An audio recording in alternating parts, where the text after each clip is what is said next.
is back into it in Chester. Here's El Senior. Yes! Yes! The center back, Jacob Glesnes, He's going for it. Yes! Oh my goal! What a goal! And that will do it. One of the best comebacks in recent years. 3 unanswered by the Union. And they go into the Gold Cup break, winning it 3-2. Hello and welcome to the Free Kick Podcast. My name is Todd, and it is a dreary, rainy day here in Maryland on Tuesday, June 14th, and it's crazy that we're already in June. But, you know, after a long 18 days off, the Union are finally back this week as they're taking on FC Cincinnati. The forecast doesn't show any rain, so that's good for us on Saturday. But I'm not sure about you guys, but, you know, I'm super excited to welcome in Pat Noonan and Ray Gaddis back to Subaru Park this Saturday, as it's their first time back since they last coached and played for the Union, respectively. But joining me today to help preview Saturday's game is the president and owner of Fourth Floor Creative, a team of creative individuals working in collaboration to produce award-winning content. And he is the lead play-by-play voice for FC Cincinnati, Tom Gelehrter. Tommy, how are you doing? I'm good, Todd. How are you?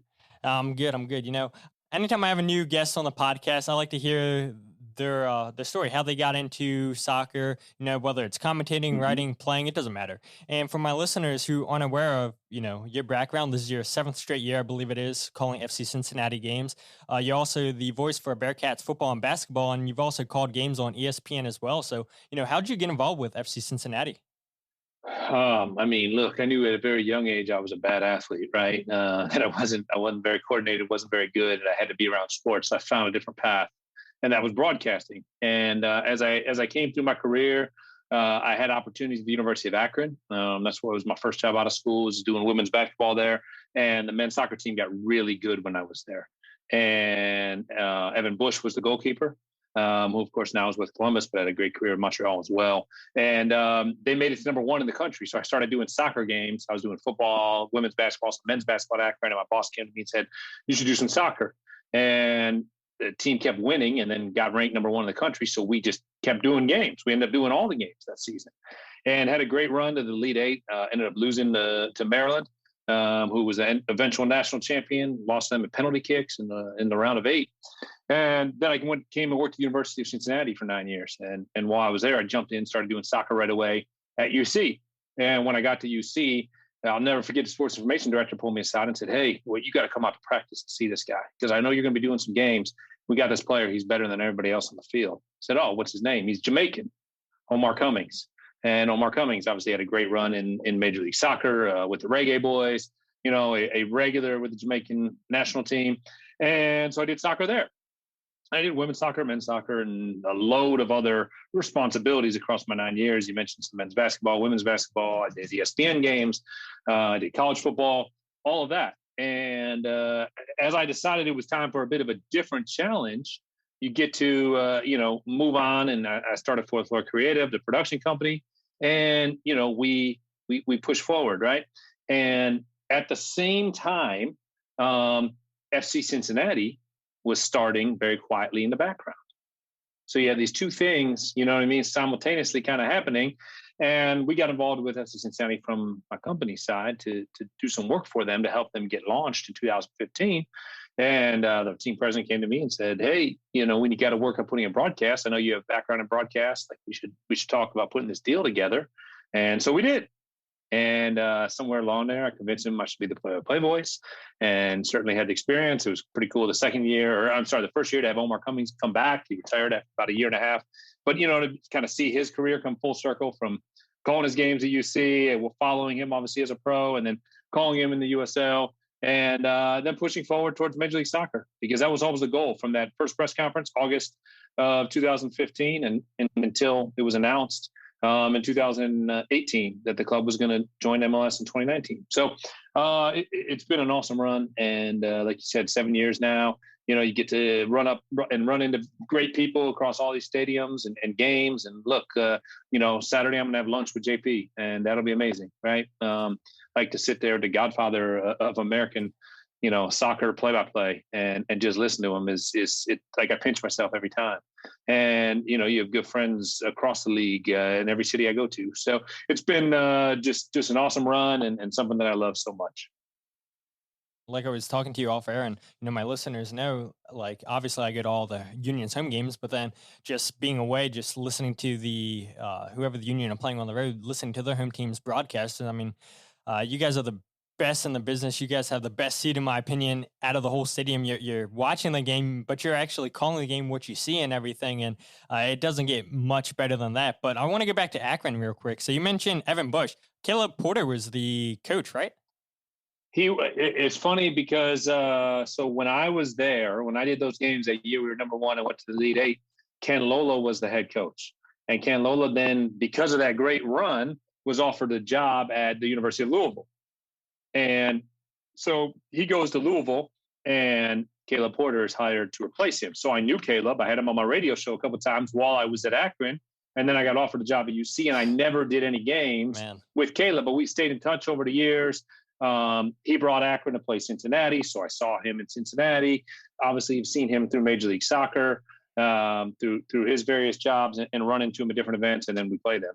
FC Cincinnati and Columbus play each other a couple times a year, so I certainly have run into him at the stadium and things along those lines. So I stayed in touch. He, of course, won the national championship with the Akron Zips, defeating Ken Lola in Louisville. So it kind of, somehow life always ties back together, right? Love that backstory. And like I said, I love getting different broadcasters' backstory, how they got involved with the sport, how they got involved with their current teams. But speaking of that, let's go ahead and talk about FC Cincinnati's 2022 season so far. And, just what a complete turnaround it's been for Pat Noonan and FC Cincinnati in his first official year as manager of the club, where, we'll talk about Pat here in a little bit.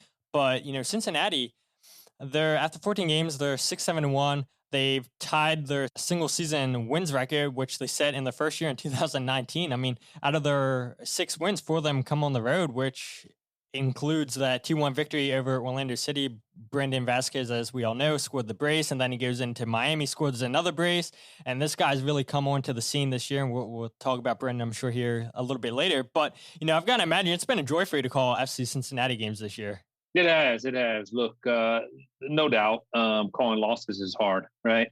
And like I said, JP, to his credit, has been a big mentor to me, and at times has reached out when Cincinnati and Philadelphia aren't playing each other, just to be like, hang in there, keep doing a good job. Because when you call loss after loss after loss, and at times that's been the case with FC Cincinnati, it's not easy, right? And unfortunately, we saw that a lot in the first 3 years in Major League Soccer, but Chris Albright, who of course came from Philadelphia, hired in October.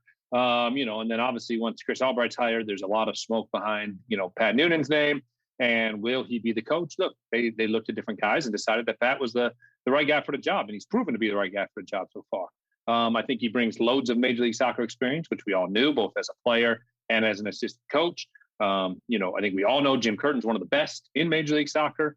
And look, he was learning from one of the best in the league. And so there was no question that, look, if it wasn't, if it wasn't in 2021, then he was going to be hired in 2022. Somebody else was going to hire him soon if FC Cincinnati did not. And he certainly deserved the opportunity and has made the most of it. And I think the league experience that those two bring from Philadelphia, both Chris and Pat now, is massive. And then Pat goes out and surrounds himself with people with loads of league experience, right? He went and got a guy like Dom Kinnear to be to one side of him and Kenny Arena on the other side of him. And you got a lot of guys who know this league really well. And he's got a team that believes in him. So it's made a world of difference. It's made the games much more enjoyable and the broadcast much more enjoyable. And look, I think everybody looked at the Austin game in the season opener, and it was a disaster. 5-0. And look, it was just a bad night. And Pat went with a 4-4-2 diamond. No surprise where he got that from. And that's what he wants to play. But he realized he doesn't have the right pieces to play it in the moment. And look, there are plenty of times when the Union have injuries or, whatever it might be with guys being out, and Jim has to adjust the system. And he doesn't go with a 4-4-2 diamond if he doesn't have the right people to play a 4-4-2 diamond. I think last year, if I recall correctly, when the Union came into Cincinnati, they had a ton of guys hurt and kind of had to shake up the whole roster. And he went with 3 at the back, and Philadelphia won the game. You find a way. So you adjust, and he made that adjustments, and all of a sudden the team's been in every game since. And sure, 6-7-1, a couple disappointing results the last 2 times out, but now a chance to kind of reset and catch their breath and push forward now through the final 20 games of the season. You were talking about, if Cincinnati didn't hire Pat Noonan, Jim Curtin's been such a big advocate for Pat to get a head coaching job, saying, I feel like every press conference last year was Pat Noonan needs to get this job because I know he interviewed with Real Salt Lake and then didn't get offered the job.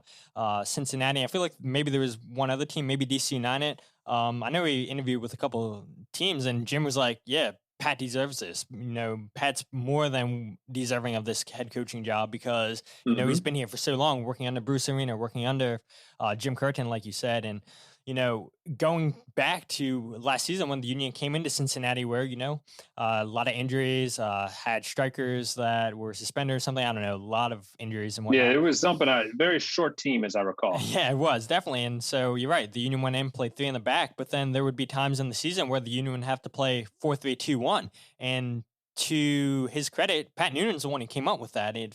For Union fans that didn't pay attention on the sidelines, Pat Noonan was basically Jim Curtin's right-hand man, where Pat Noonan's making all of the tactical changes and everything, all the practices. Pat Noonan's running the practices. And it was no surprise to me when Chris Albright went there that Pat Noonan was going to potentially wind up with that job. And I remember talking to FC Cincinnati fans and like, yeah, convince me. Why do we want Pat Noonan here? And I'm like, what more convincing do you need? This guy's worked under Bruce Arena. He's worked under Jim Curtin. Jim Curtin keeps talking about him every press conference that he needs a head coaching job. And so, like I just mentioned, the tactical changes, him running practices, I'm like, that should be good enough. But some Cincinnati fans still weren't convinced. But looking at it, 6 wins, 7 losses.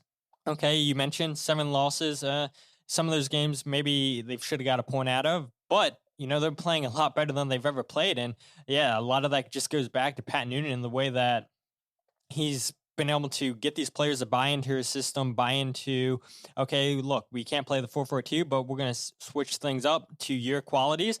And he's getting the most out of his players. And Chris Albright, too, deserves so much credit where people always talk about, he understands the MLS salary cap the most out of all these other GMs. And yeah, Chris Albright didn't have a lot to work with, had a lot of contracts on the roster that were hard to get rid of. And so he brought in some MLS players and it was up to Pat to get the most out of those guys. And I think we're definitely seeing it. But just any more thoughts on just how well Pat's been doing this season? And are you surprised with the instant turnaround, really? No, I'm not, because look, I went down to preseason in Florida. They called FC Cincinnati played Philadelphia, right? In that first preseason, I called it down there. The biggest surprise was the result at Austin, was how poorly and how miserable that night went, right? In being 5-0, and the weather was terrible and whatever, you wash it away and you move on. And that's what the team did. And so what you said, 7 losses. So of those 7, one of them's Austin. So you have 6 left. You lost at Charlotte by 2 in a game that FC Cincinnati just was kind of off in. The other 5 have been by 1 goal. So the reality is the team is competing every single night. And you couldn't say that last season. The team wasn't in the match every night. And aside from the Austin game, FC Cincinnati's been in the match every night. And that's, in my opinion, a pretty drastic sign of improvement. And, they've held off games that last year, some of those wins when they won a lot in May, like that's where a Chicago or a Toronto or somebody would have drawn one back in the waning moments. Or at Minnesota, they would have given up the goal, not scored the goal to win it, right? And that's not happening right now. So I think that is the biggest sign of this improvement. That I don't think that myself, Kevin, our analyst, Alex Steck, our sound, but I don't think any of us are surprised by this. And I think that what Pat has done, and it's probably his style and much of what he learned from Jim Curtin, is that he's getting the most out of guys. And he has figured out, where's the right place to put them and what's the right role for them and how to get the most out of what their ability is. And kudos to him and to Chris Albright for assembling the roster the way they did and making smart MLS business decisions. So it's been, like I said, a lot of fun to watch. It does blow my mind listening to Union fans on social media, like complain about the Union, like they sit in second place. Like, what is there to complain about? But I think, it is pretty obvious. You can tell that there is a difference between this year's team compared to last year, where last year's team, you had Jacob Glesnes and Jack Elliott playing long balls, less long balls out of the back, where they would just play these quick outlet passes out wide to, Kai Wagner, Olivier Mbaizo, where they're not really doing so much of that this year. It's quick transition ball where, the passing isn't always accurate, but when it comes off, then, the Union are in with a chance to score. But you look at Cincinnati, they're building building the attack with Murphy, with Hagelin. They're getting Acosta on the ball as much as possible, kind of like the Union did last year with Jameer Montero, where, okay, we know you're probably our most creative player. Let's get you on the ball and let's see what you can do. And that's certainly working with Acosta this year with 5 goals, 6 assists. And this is the player that Cincinnati last year thought they were getting. But with just the change of managers, players not fitting in that roster, now you get it. You bring in Pat Noonan, who knows how to get the best out of players. And we're seeing a totally different Luciano Acosta this season. Yeah, there's no question about that, right? And Lucho is, playing much like he did when he was best 11 in MLS 2018. And that's great to see. And I'm happy for him. He was awarded the captain's armband by Pat for a season. And sure, he's got to be that guy who's setting up the attack and making guys like Brandon Vasquez successful. And I think the definition of having a system has been big for the club. Hasn't always been there in the past with the previous managers. And obviously there's a lot of turnover over the years and interim coaches. So that's a little bit more difficult to establish. But no, I think it's all the factors that you talked about kind of coming together, the different pieces of the puzzle. And, then the group of guys who are on the pitch who believe in their head coach every night and every day of training and want to work for him and work for each other. And we've seen what those results can be when that happens. You mentioned Brandon Vasquez, 7 goals on the season. And one thing that blows my mind is how hasn't this guy got caught up to the national team yet? A position where they struggle with somebody that can't put the ball in the back of the net. And he's doing everything that you want from your center forward. Hold up plays excellent, winning balls in the air. He's putting the ball in the back of the net, which you want from your strikers. And yet this guy's still not getting a look in from the U.S. men's national team. I mean, it's crazy. I tend to agree, and it's what game was it when we were at Chicago? So that was mid-May.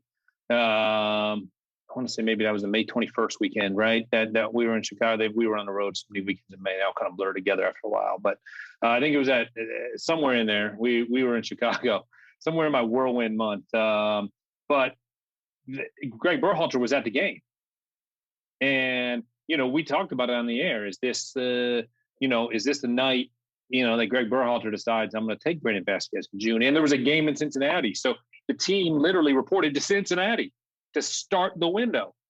So in my mind, and look, nobody has asked me to coach the national team or for any input, except for on podcasts as to who should be on the national team, right? And that call's not coming from U.S. Soccer for my input on the roster. Look, they have very smart people who figure these things out. But based on his scoring pace so far this year, coupled with the fact that the U.S. needs goal scorers, and they were in Cincinnati to open camp, it just felt like the right time. At the very worst, you bring him in and you can train him for 2.5 weeks and see what he's like in camp. Even if he doesn't play a minute, you don't cap tie him or anything along those lines, because, of course, he has the option to, be called up by Mexico as well. And, I would think you forget sometimes that Brandon Vasquez, for all his years that he's been in Major League Soccer, that he's still really young. Brandon's only, 23 years old and has 100 appearances in Major League Soccer almost. So, but it's fun to watch because Brandon's a great dude who works really, really hard and has waited for this opportunity, right? He was stuck behind a world-class striker in Atlanta, obviously, in Joseph Martinez. So you don't get a lot of opportunities to play, maybe 10 minutes here, 12 minutes there when you're playing behind Joseph Martinez and the pace that he was on when he was healthy and Brandon was in Atlanta. And then you come to Cincinnati and you think, all right, here's my shot, right? And they go and bring Jurgen Locadia in. And that doesn't work. They bring Brenner in, and that hasn't worked yet. And, you're like, wait, when's my shot? But Brandon's car is always the first one at the facility in the morning. He's one of the first people in the building working out. And lately they've had to drag him off the field a little bit and say, Brandon, stop. You're starting tomorrow. So you can't put in the work you did when you knew you were coming off the bench for 15, 20 minutes. You know what I mean? You can't stay out and shoot for an extra hour. We need your legs to play 90 tomorrow.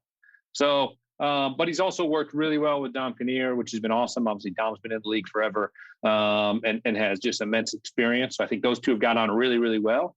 And that's been a big part of Brandon's success. So, look, Brandon, you talked to – I talked to a class a week or two ago at UC, and I told him, look, hard work pays off like in anything you do, whether it's broadcasting or, selling insurance or, being a professional soccer player. And I think Brandon's persistence and hard work has certainly paid off to the tune of a successful season. And if he keeps doing it, Greg Berhalter is going to have no choice but to give him a look at some point. Does that mean he'll be in Qatar? Not necessarily, but maybe he gets a look in September if he has 14, 15 goals by then, which is another question.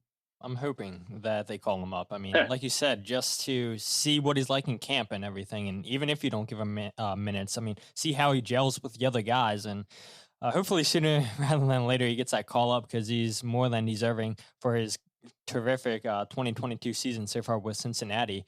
But I don't think I would be doing my job if I didn't bring up Ray Gaddis. So, when it was announced that he retired, Union fans were shocked. And then when he announced that he was signing for Cincinnati, I feel like fans were even more shocked than they were when he announced his retirement. And I know Ray's only played 7 games so far this season with 4 of those starts.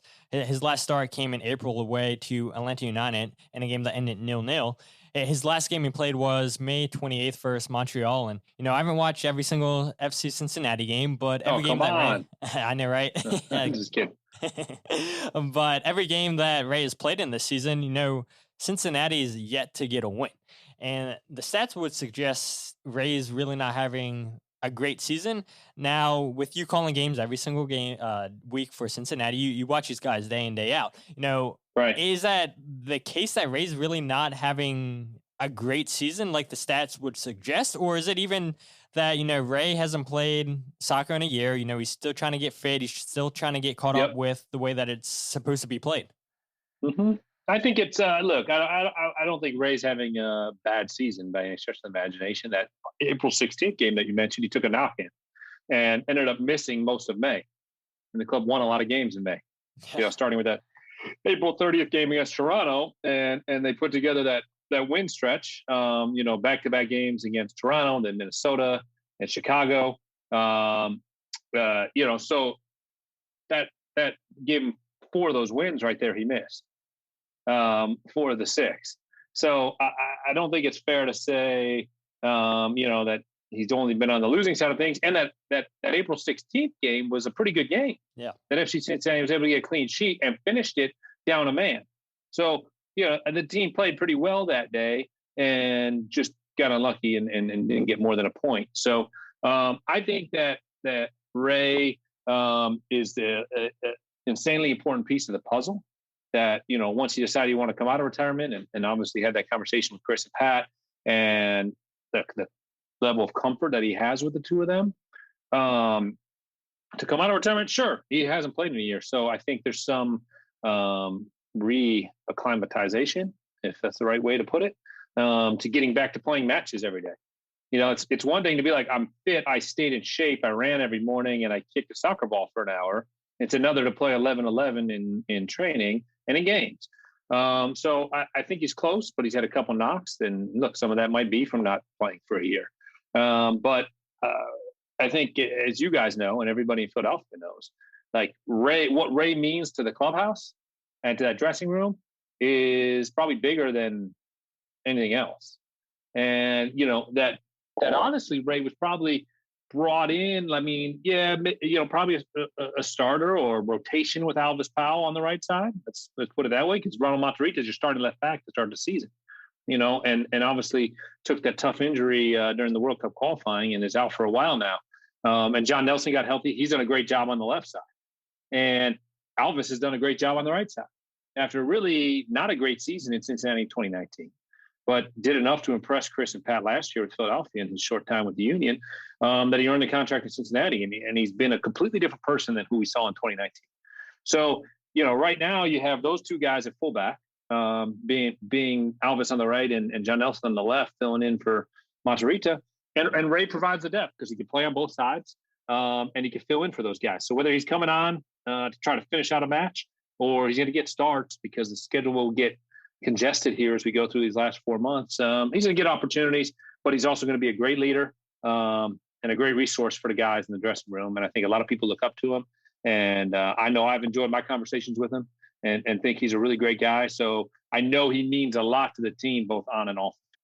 Yeah, I couldn't have said it any better because I remember like the Union social media team would always post videos of the team talk before the game with Jim Curtin and then a player. And the player that would give the pep talk before the game would start would be Ray Gaddis. And now, Ali Bedoya, Andre Blake have now kind of led the way in those pregame talks and everything. But yeah, Ray Gaddis brought so much to this team with his leadership, and a player that had a tremendous career with the Union. And the talk with Philadelphia Union fans are, okay, well, is Ray Gaddis a Ring of Honor player? Is he not? And you look at just all the stats that Ray Gaddis has had when he's been here with the Philadelphia Union, the long tenure that he was here, being a part of winning the Supporters Shield with the Union. Yeah. I mean, Ray Gaddis, I get why Union fans I think he's got a upset. pretty good case. Yeah, for sure. And I get why Union fans were upset, why Cincinnati, like you retired and you caught us off guard, but they had Nate Harriel on the wings. They had Bizer, who fans were wanting to see. So it's like the Union had depth at right back. And so like it does bother me a little bit that fans were so upset with Ray Gaddis when he came out of retirement, because it's like, man, this guy's given his all for the Union. He's closer to his family in Indianapolis. So like it all makes sense why he's with Cincinnati. And so to see him get a chance with Cincinnati, and you mentioned he took a knock. He probably hasn't played as much as, he probably would have thought he would have played before he got injured. But that leadership, you can't teach leadership, and Ray Gaddis just brings all that experience. And you guys have a great one. And like you mentioned, you've enjoyed your conversations with Ray, and anytime that he's talked to fans, to the media, he's been one of the best. But let's go ahead and talk about this game between Philadelphia and Cincinnati. And this is the 7th meeting all time between these two teams in a series that's been completely lopsided, with Philadelphia winning 5 times and drawing once with 11 goals for and 1 against. And, I do feel bad, like, bringing up what's happened in the past, because it's like, man, this team's completely different. Like, this game Saturday, it's not going to be like anything that we've seen. So any Union fans, I think this is going to be a cakewalk, a walk in the park, easy 3 points. No, I don't think so, because like we talked about earlier, 4 out of the 6 wins for Cincinnati has been on the road this season. And that's one thing I feel like Pat Noonan's taken away from his time with the Union, is the Union have been a really good team on the road, especially last year where they've come from behind late on to win a point. Well, Cincinnati this year are turning those, this could be a point, into all 3 points. So, for any Union fans that are saying, this is just going to be another victory for the Union, I don't see it. The last meeting between these two teams was October 31st at Subaru Park, with the Union winning Halloween night. Yeah, exactly, with Daniel Gazdag and Paxton Aronson. But, despite Cincinnati sitting in 7th place in the Eastern Conference and at 7 losses, there's a lot of stats where Cincinnati have been up there near the best in MLS. The 3rd in total pressures, 4th in completed pressures, 2nd in tackles won, 1st in block shots, and 5th in interceptions. This is a team that's given up 25 goals on the season, but despite that, they're a team that's working their butts off, making the opposition uncomfortable. As soon as they get the ball, they're right on them. They do not want the opposition to have time with the ball. They want to turn the ball over fast and go on the counterattack. And, it shows offensively what Cincinnati's doing. And, what are your thoughts just on the Cincinnati team in the top 5 and a lot of those defensive stats that I've went over, despite them conceding 25 goals? Yeah, I mean, look, I don't think it should really surprise anybody, knowing what was coming in as the head coach with Pat Noonan. And look, there's one team in Major League Soccer that has more road wins than Cincinnati. That's New York, who is unbeatable on the road to start the season. They pulled off a little bit on that front. But I think, again, it's finding the guys who fit in the right spots. We talked about the fullbacks, right? And to start the season, your starting center backs are Tyler Blackett and Jeff Cameron. But Nick Haglin's filled in and done really well. And now Ian Murphy's got chances and done really well.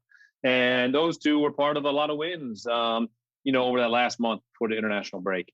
And you have Roman Celentano, who's coming in goal and filled in for an injured Alec Kann. And Alec Kann wasn't able to go after getting his first clean sheet. Now Alec's healthy this week. So the big question is, like, where do you go? Like, Roman was doing really, really well, and then had 2, not as strong games in the 2 losses. Obviously, he would have liked to do better. So does that open the door now for Alec to return against Philadelphia? I mean, I think everybody is going to be waiting, including Jim Curtin, as he tries to read the poker face of his old friend Pat Noonan. But the Union staff, I think, is going to wonder on Saturdays, they wait for that lineup card to come out to see is it Roman Celentano or out. But it's the first time I think you could say since Cincinnati joined Major League Soccer that they have two really dependable goalkeepers. I mean, at times you could argue they didn't have any dependable goalkeepers. So now they have two really dependable goalkeepers. And I think that will be a massive advantage going forward because, I mean, look at a situation like Minnesota, right? They're in the same boat. They brought in a guy like Tyler Miller to be the guy. Tyler Miller is Alec and then Tyler gets hurt and Dane Sinclair gets an opportunity and it's fantastic. And can't get a job up till he gets hurt or sick. And then Tyler's back starting. And then Tyler gets sick. And now Dane start, you know what I mean? And they've gone back and forth, but that's a good problem to have if you're Minnesota. It's a good problem to have if you're Cincinnati. And both those teams are developing a younger guy with a veteran ahead of them. You feel for Alec, right? Because Alec finally gets that first clean sheet. This is his first chance to be the starter every day. And you expected that to be the case all year. Now, does he get the job back? I don't know. We'll see. Did he just miss a handful of games or is he going to end up only starting 6 or 7 games? I don't know. We'll see what happens. But I think the defense has been very organized. And that's regardless of who's been back there, both a goalkeeper and a center back. But I think in front of them, Junior Moreno's done a fantastic job. Remember, he was just signed a week before the season started. And Junior has been fantastic. And now joining him, as one of those two holding midfielders, is Obina Wobodo. And Obina's been great. And his recovery speed is amazing. And Yuya Kubo, even before Obina arrived, had a great partnership with Junior. So there's options there, and there's a little bit of depth, which is something different, which also means that, like we talked about earlier, there's going to be a congested stretch coming up with a lot of games, that there's going to be rotation. And hopefully there's not much drop-off when there is rotation. So I'm really excited, like you said, kind of throw out the previous 6 meetings in this series because, look, Philadelphia has been really good the past few years and Cincinnati hasn't. And therefore you get 5 wins and a draw. And so that shouldn't surprise anybody. But you also, I think it's a little bit of the chess match, right? Like Pat knows Jim Curtin as well as anybody. But Jim Curtin also knows Pat, right? So it's like a little bit of chess, I think, when you're going up against your mentor who you sat next to every game of how you can do it. Look, they knew Toronto very well, obviously, with Bob Bradley coming in.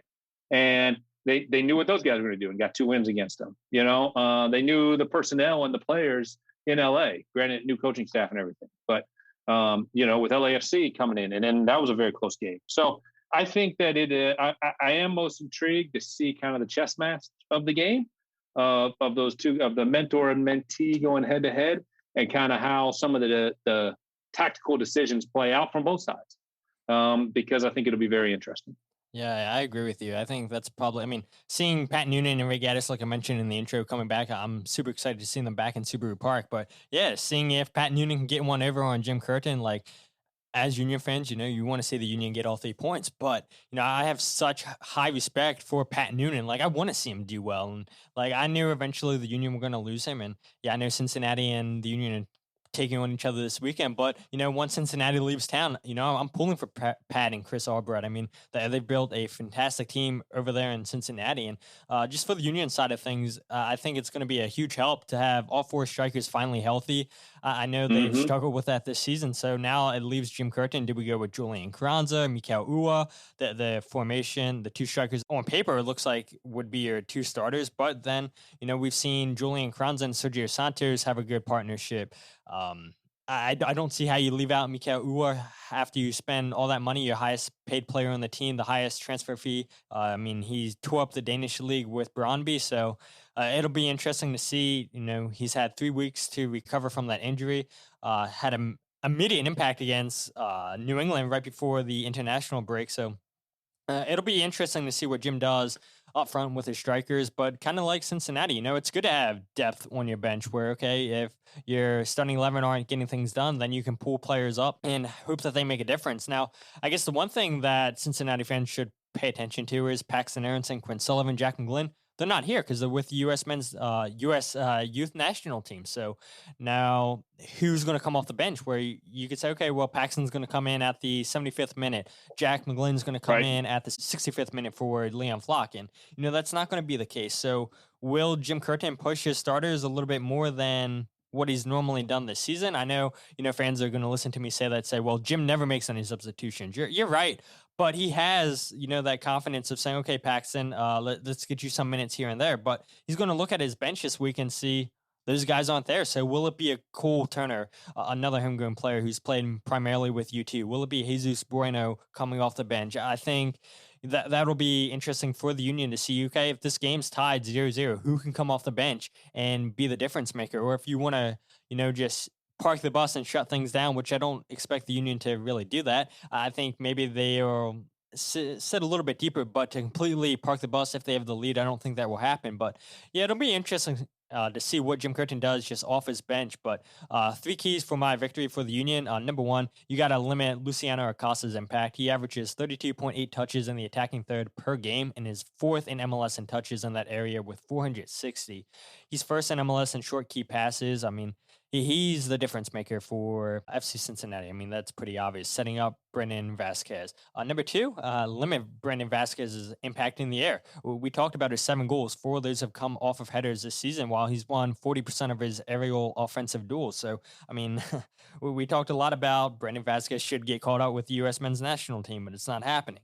I don't know. Maybe he has a big game against the Union, who are one of the best teams in MLS, and maybe that changes Greg Berhalter's thoughts are, okay, let's call him up in September and see what he has. And then number 3, attack the wings, because Cincinnati, they've given up 10.5 crosses per game. The right side of the field looks to be the weakest for Cincinnati. So, yeah, just want to see the Union have, whether that's Julian Kranza, Mikel Ua, Sergio Santos, just have these guys go out into the channels, take on their fullbacks in 1v1 situations and see what you can make of it. But regardless, I know we're going to get a fantastic game, and whatever's happened in the past, it won't happen this Saturday. Yeah, well, I hope you're right there. Yes, and that means maybe I'm walking out of Subaru Park for the first time, having seen the orange and blue win. But look, I look forward to it. I think it's going to be a great game. I agree with what you're saying, and look, it's also, you kind of never know what you're going to get after the international break, right? Both these teams have had a lot of time off, 2 weekends. So you're looking at 3 weeks between games. So I think that's a big question mark too. Like, is somebody rusty? Is somebody super refreshed? Am I Jim not subbing? Like, sure. Could he push his guys 80, 90 minutes? Probably, hopefully, because they should be rested. But at the same time, like, they haven't played a real opponent. I'm sure they scrimmaged just like FC Cincinnati did. So, how much can Pat get out of his guys in the same regards? So it'll be interesting. It's going to be a fun one. And I think you mentioned it earlier. It's supposed to be a beautiful night. It's like 95 when we land on Friday, and it's supposed to be 75 on Saturday. So that makes it way easier to wear a suit. Absolutely. But Tommy, for any of my listeners that aren't following you on social media, or Cincinnati fans that are listening that don't follow you, where can they follow you? I mean, what have they been waiting for? I know, right? I think the Union fans got after me a couple of years ago. Oh, man. And I had a little slip, but that's all right. No, Tommy G. That's always a daunting one to put out there, right? Twitter, Tommy_G on Twitter, and then on Instagram, you can get me at O3Gs. That's the letter O, number 3 GS, and that's where you get all my great content. Hey, Tommy, I really appreciate it, and best of luck on the call this Saturday. And if I see you around, I'd love to say hi and everything. So that's great to hear that you guys are traveling, because a lot of commentators I'm talking to, they're still calling games from monitor. So that's great to hear Cincinnati's traveling. Yeah, we're back on the road. Yeah, we got back out there last July. So I'm really excited. Wow. Probably try to find myself a cheesesteak sometime on Friday night. And I'll make my way around Philly. It's one of my favorite stops, honestly, in Major League Soccer. So very much looking forward to getting out there Friday. Absolutely. Well, best of luck, Tommy. Thank you. Appreciate you.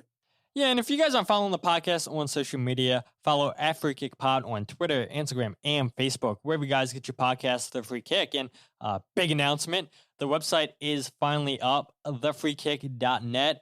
And, it feels great to do things on your own. Huge shout out to Andrew, who created my last website, did a fantastic job with that. I just wanted to go with a different hosting provider. And it's a basic website, I feel like, but basic's not always a bad thing. I feel like the website's super easy to find your way around. I feel like it's very user-friendly on the phone, which is what a lot of people look for in apps or trying to read websites on your phone. So I'm really, really excited with the way that the website turned out. Still have a couple things to clean up, like adding a blog page. But if you guys want to get involved with the podcast, with writing on the website, yeah, hit me up. I believe the email address is on the website. If not, it's freekickpodcast@gmail.com. If you guys want a place to write, I would definitely love to have you write pieces on the website. And that's something that I'm going to try to venture into more of, is just writing one article a week, maybe twice. Used to love writing in high school, but then afterwards I'm like, yeah, I hate writing. But I don't know, I'm going to give it a go again. It's like, man, I went through all of this to create a website, and it's like, man, you spend all this time, money, and everything, and you're not going to write on it. Like, what a waste. But yeah, I'm going to try to write articles once a week. And if you guys, for whatever reason, don't have a Spotify account, Apple account, or whatever, you can listen to the podcast on the website too. So just really happy with the way that turned out. Really happy that, you guys week in, week out are listening to this podcast, even when, the Union weren't playing games. But like I said with Tom, this is going to be... But like I said with Tommy, this is going to be a great game Saturday. Hopefully the Union can get all 3 points. It's going to be a fantastic crowd, and it's been far too long since we've seen the Union last at home. But until then, my name is Todd, and this is the Free Kick Podcast.